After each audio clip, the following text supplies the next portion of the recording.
I'll leave it with this. D.C. workers deserve better, so we demand better. As a country, we are better than this. To my fellow military men and women in uniform who are walking our streets, I'm going to say, I'm sorry that you're being put in this position. I know many of you are asking, what the hell am I doing on the streets of Washington, D.C.? We will not be silenced. We will not stop raising our voices until the District of Columbia residents reclaim their rightful autonomy. We know by experience in the labor movement that when we fight together, we win together. When we fight, Lastly, I'm going to introduce a worker who's one of those impacted workers, many impacted workers, a member of Unite Here, a hotel and restaurant worker. Please welcome Leslie Ventura, who's going to say a few words. Leslie.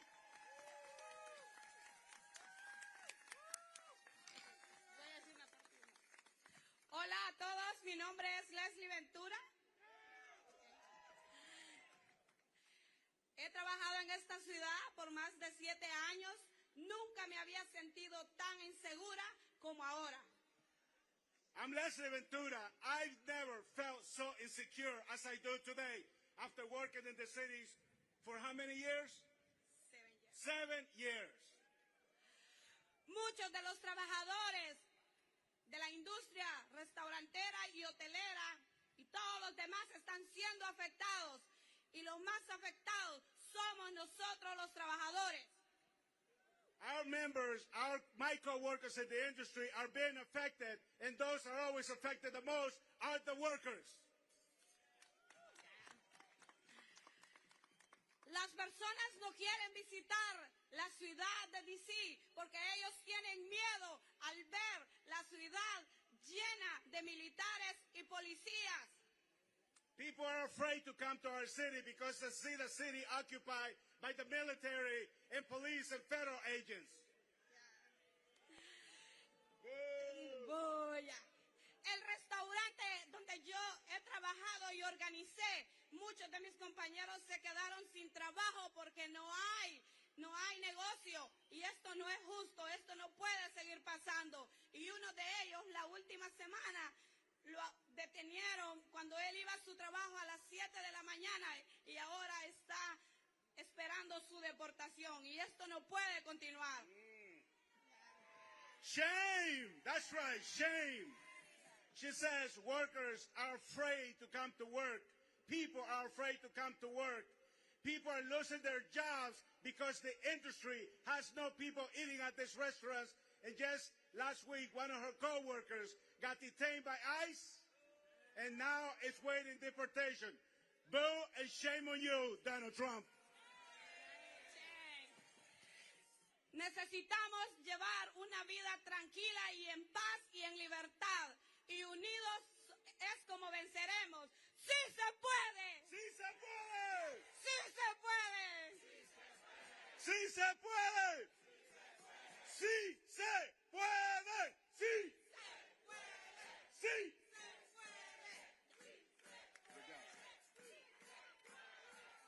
So now, it is my honor, gracias, Leslie, and yes, we have had members in 32BJ as well who have been stopped by federal agents. So I'm going to say one more chant, and that goes like this. Donald Trump, shame on you. Donald Trump, Donald Trump, Donald Trump, shame on you. Shame on you. So we demand that Congress, both Democrats and Republicans, grow some spine and reject any further erosion of democracy in D.C., just as they would do in their own districts. We demand Donald and the Trump administration removes the National Guard from our streets, not tomorrow, now. We are lucky in Washington to have some local elected leaders who get it, who support us, who are behind us, who defend us.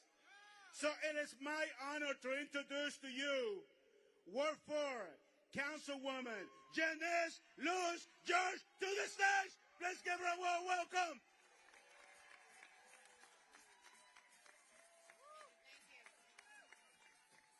When I say free, you say D.C. free! Free! Free! Free! Yes, thank you all so much.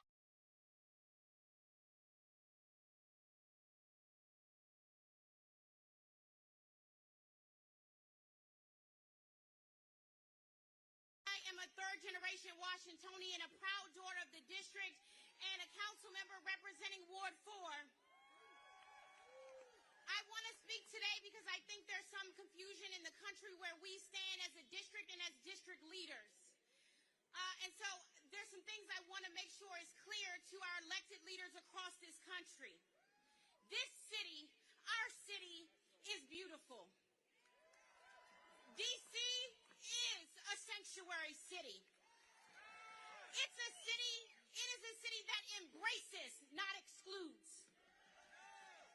It is a home to black families who have been here for generations, to immigrant families who came here seeking safety and opportunity, to federal workers, to service workers, to transit workers, to artists, to educators, people who have built their lives and their communities here.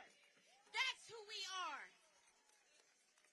We are a city that believes deeply and unapologetically in a world where every person's needs are met and every person can thrive.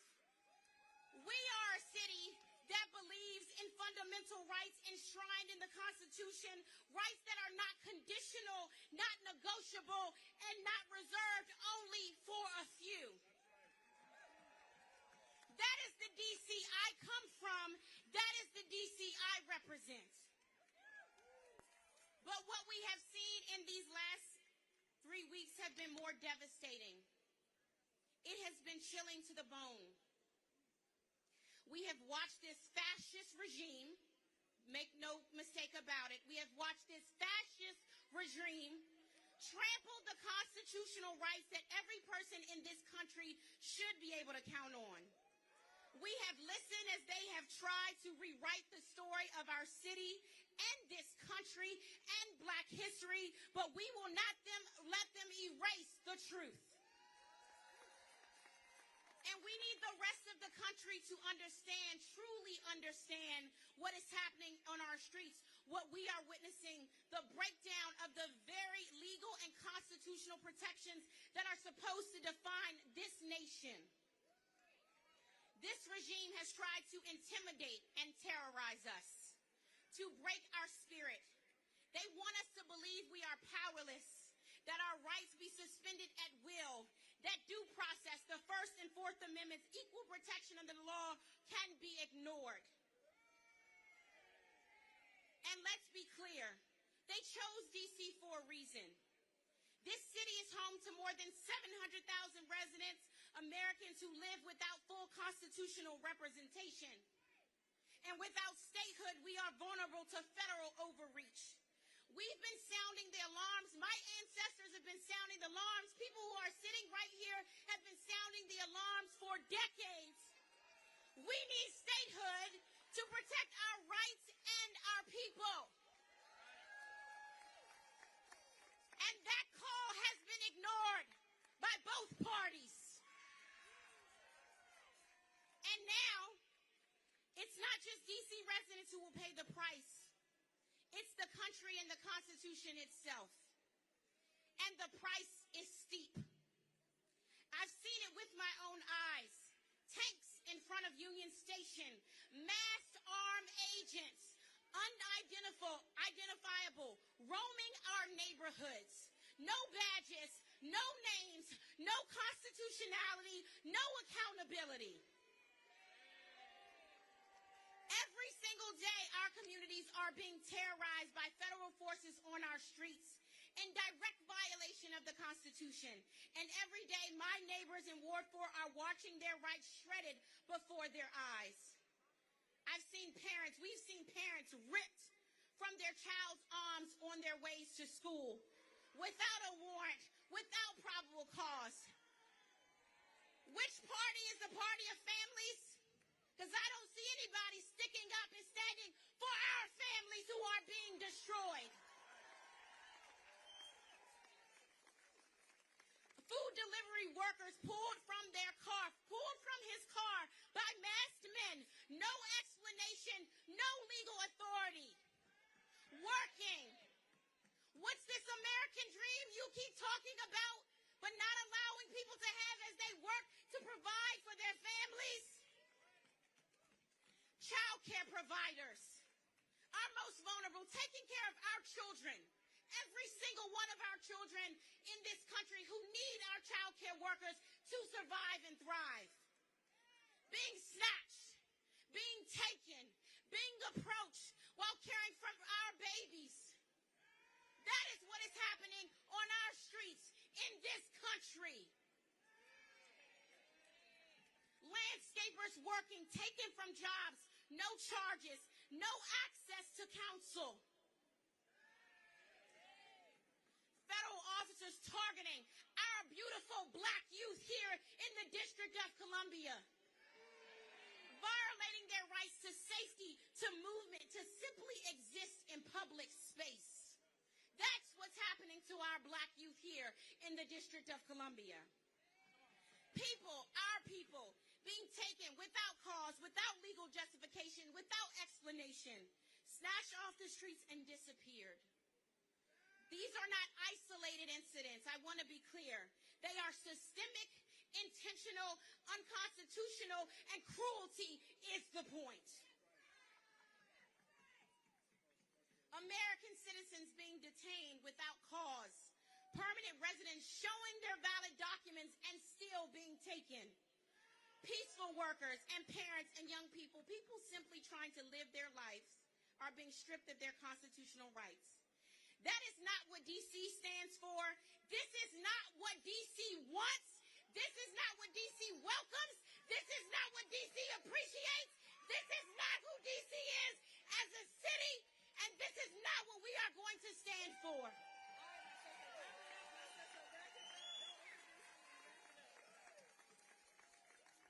But if the last few weeks have taught us anything, it's what D.C. is made of.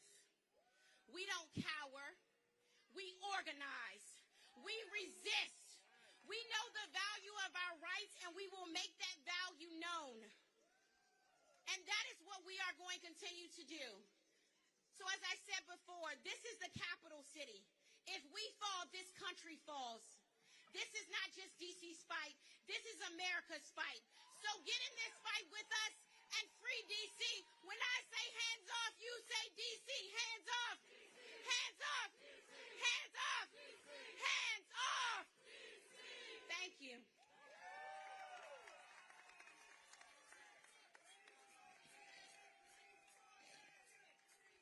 Let's get that going. Janice for mayor. Janice for mayor. Janice for mayor. Janice for mayor. All right, Council Member Janice Lewis George. Thank you. Next up, I am proud to introduce Amy Fisher and Cookie with DC Migrant Solidarity Mutual Aid.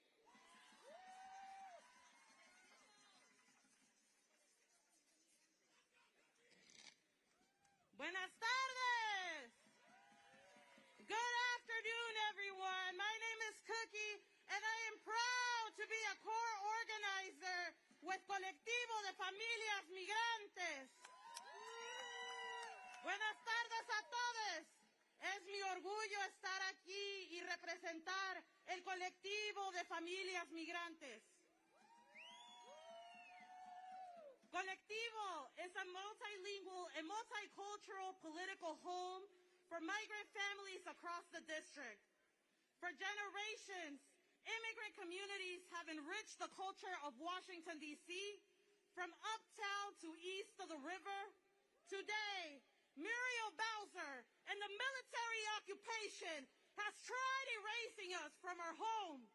Our vibrant culture is now of muffled worries, of silent prayers, and hopeful desires of reunification.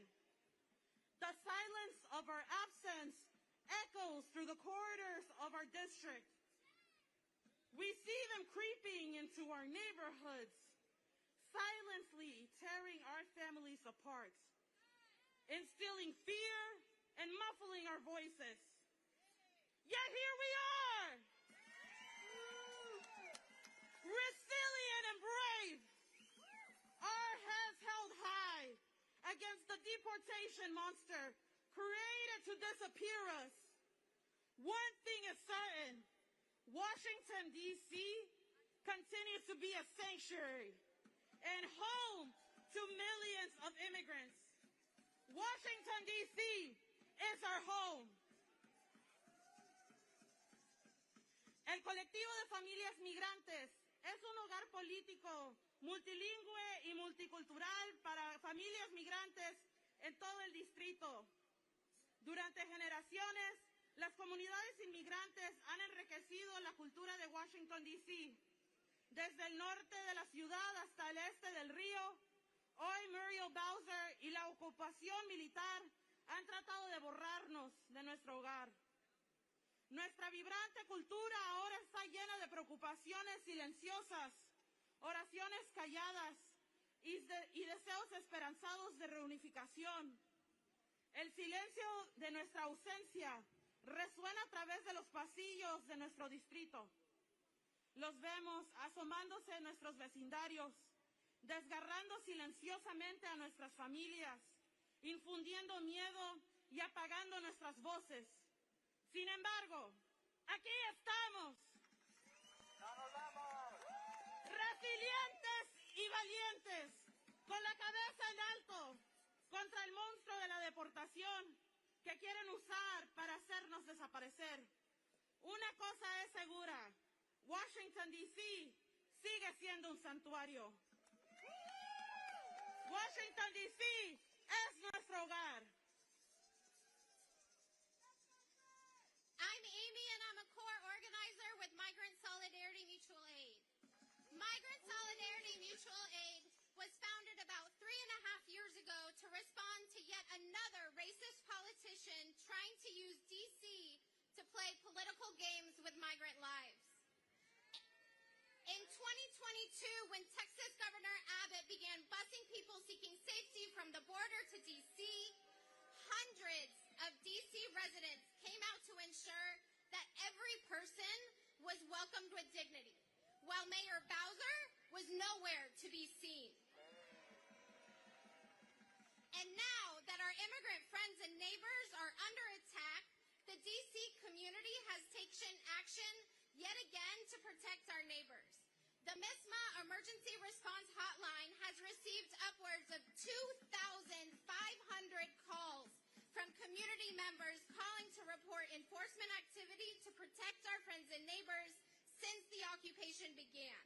And guess who's not here to help again? El Grupo de Ayuda Mutua en Solidaridad con Migrantes se fundó hace aproximadamente 3 años y medio para responder a otro político racista que intentó utilizar D.C. para jugar juegos políticos con las vidas de los migrantes. En 2022, cuando el gobernador de Texas, Greg Abbott, comenzó a enviar los autobuses con personas que buscaban seguridad desde la frontera a D.C., cientos de residentes de D.C. salieron para asegurar que cada persona fuera bienvenida con dignidad, mientras que la alcaldesa Bowser no estaba en ningún lado. Y ahora que nuestros amigos y vecinos de inmigrantes están siendo atacadas, la comunidad de D.C. ha tomado medidas una vez más para proteger a nuestros vecinos. La línea de emergencia de respuesta de MISMA ha recibido más de 2.500 llamadas de miembros de la comunidad que llaman para informar sobre actividades de la policía y Migrant para proteger a nuestros amigos y vecinos. también no está para ayudar. It is clear that Mayor Bowser has never found a bus that she won't throw the immigrant community under. Whether it was denying shelter to immigrant families and forcing them to sleep on the streets during hypothermia season, to trying to reverse D.C. sanctuary laws, and now supporting the mass arrests and disappearances of immigrants from our communities. Está claro que la alcaldesa Bowser nunca ha encontrado un autobús bajo el que no arrojar la comunidad migrante, ya sea negando refugio a las familias migrantes y obligándolas a dormir en la calle durante la temporada de hipotermia, tratando de revertir las leyes de santuario de D.C. y ahora apoyando los arrestos masivos y desapariciones de inmigrantes de nuestras comunidades.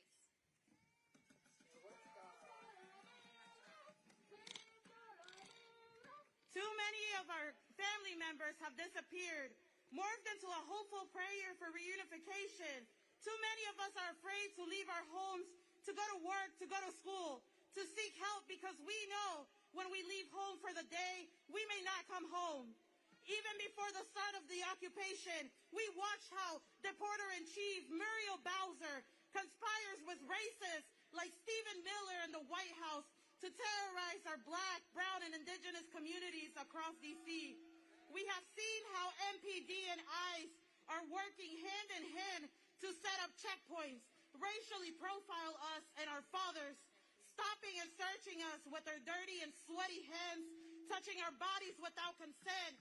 We see them march through our neighborhoods to round up our community in cages. Demasiados de nuestros miembros de la familia han desaparecido, convirtiéndose en una oración esperanzada por un milagro de reunificación. Incluso antes del inicio de la ocupación, hemos visto como la deportadora Muriel Bowser conspira con racistas como Stephen Miller. Son organizaciones como Colectivo de Familias Migrantes y MESMA que están todos los días en las calles.